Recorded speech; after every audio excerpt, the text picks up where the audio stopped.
Mərkəzi Seçki Komissiyasının sədri Məzahir Pənahovun oğlu Məhəmməd Pənahov həyat yoldaşına Bakı Apellyasiya Məhkəməsində uduzsa da ona aid əşyaları hələ də geri qaytarmayıb. Bunu teleqrafa açıqlamasında Pənahovun gəlini bildirib. Qarşı tərəfin növbəti instansiya məhkəməsinə müraciət etmək üçün vaxtı var. Yəqin ki, əşyalarımı geri qaytaracaqlar. Bildiyim qədərilə qarşı tərəf məhkəmədə uduzduğu üçün vəkilini də dəyişib.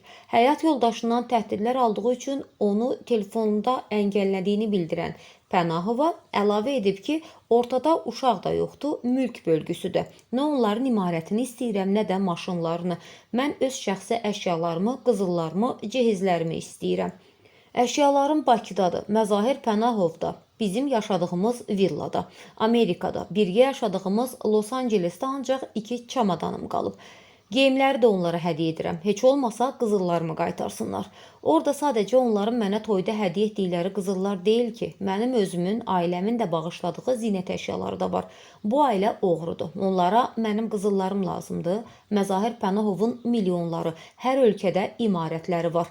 Qeyd edək ki, ötən ay Bakı Apellyasiya Məhkəməsi Məhəmməd Pənahovun xanımına aid 300 min manat dəyərində olan əşyaları geri qaytarmasına dair yekun qərar çıxarıb.